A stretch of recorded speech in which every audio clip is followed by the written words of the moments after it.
Et c'est donc l'heure de la revue de presse. Vous venez de le voir avec Hélène Frade ce matin. Bonjour Hélène. Bonjour Antoine. À la une de votre revue de presse, Hélène, le début aujourd'hui en France du procès intenté par des associations de défense de l'environnement et la ville de Paris contre Total Énergie. Et oui, premier grand procès climatique contre un géant pétro-gazier ici en France. L'humanité annonce un procès hors norme pour contraindre cette multinationale française à cesser sa contribution à l'aggravation du changement climatique et à se conformer aux objectifs de l'accord de Paris de 2015. Un moment décisif dans une longue bataille juridique qui pourrait faire jurisprudence selon l'UMA.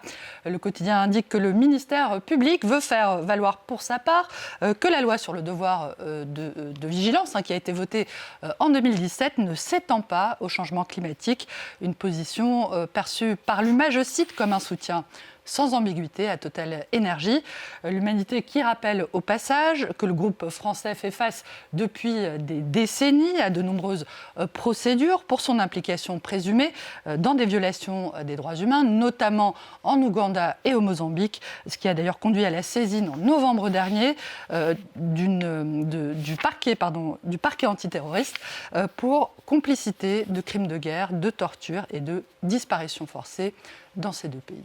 Les associations de défense de l'environnement et de santé qui ont déposé une plainte hier aux États-Unis contre l'administration Trump, Hélène. Oui, la version anglophone de notre site France 24 précise que ces associations contestent l'abrogation il y a une semaine, qu'on a évoquée ici dans la revue de presse, du texte qui servait de fondement aux États-Unis à la lutte contre les émissions de CO2, une révocation qu'elles jugent illégale.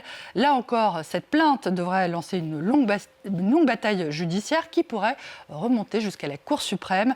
À la rubrique Justice aux États-Unis toujours, The Guardian, le quotidien britannique, fait état du dépôt d'une autre plainte mardi par la Commission américaine pour l'égalité des chances en matière d'emploi, qui affirme que l'entreprise Coca-Cola a enfreint la loi fédérale en organisant un événement en 2024 à Las Vegas pour 250 employés femmes. Argument de la présidente de cette organisation gouvernementale nommée par Trump, les programmes de diversité, d'équité et d'inclusion dans le milieu professionnel s'apparentent à une discrimination inversée et nuisent à la prise de décision fondée sur le seul mérite.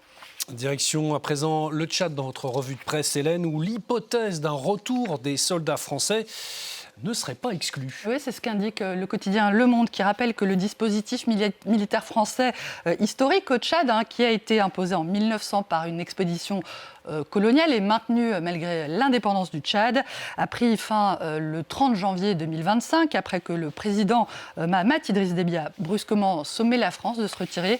Un an plus tard, presque jour pour jour, le président tchadien a été reçu à l'Élysée, où il a été convenu, nous dit Le Monde, de transformer cette coopération bilatérale sans que la question sécuritaire soit éludée pour autant. Le journal explique que Mahamat Idriss Déby cherche toujours des partenaires fiables pour le Tchad, un pays entouré de voisins fragiles, notamment du Soudan, qui est actuellement plongé dans une guerre civile dévastatrice.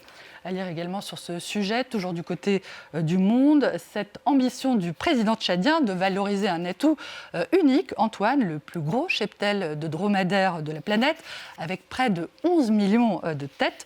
Le quotidien raconte que le pays est encore incapable d'exploiter réellement pour le moment cette richesse, notamment, on l'a évoqué, à cause des problèmes de sécurité. Mais le marché de la viande et de dromadaire et du lait de chamelle est évalué actuellement à près de 10,5 milliards de dollars, avec beaucoup de perspectives de croissance. Et c'est un marché qui appâte notamment la Hongrie de Viktor Orban, qui s'est engagé à établir un centre de recherche sur le lait de chamelle à N'Djamena et promis de construire dans la foulée 2 fermes laitières. Allez, un mot également de sport avec vous également, Hélène, et cette décision de l'UEFA d'ouvrir une enquête après les accusations de racisme portées par le joueur du Real Madrid, Vinicius Junior, contre Gianluca Prestiani. Oui, l'attaquant brésilien du Real Madrid accuse le joueur argentin de Benfica de l'avoir traité de singe lors d'un match de la Ligue des Champions mardi dernier à Lisbonne, ce que nie Prestiani. Si les accusations de Vinicius sont avérées, le joueur argentin risque une suspension d'au moins 10 matchs selon le règlement de l'UEFA cité par El País, ce qui serait sans précédent et pourrait faire jurisprudence. Le journal de Notícias annonce également des poursuites au Portugal. L'autorité pour la prévention et la lutte contre la violence dans le sport Sport a également ouvert une enquête. Le racisme s'avance toujours masqué. Je remarque qu'on arrive encore à mettre en doute ce qui s'est passé. Pourtant, Vinicius a raconté les faits, Kylian Mbappé a raconté les faits. Mais non, ça ne suffit pas. Le doute persiste. Je cite, « On n'est pas sûr ». L'équipe qui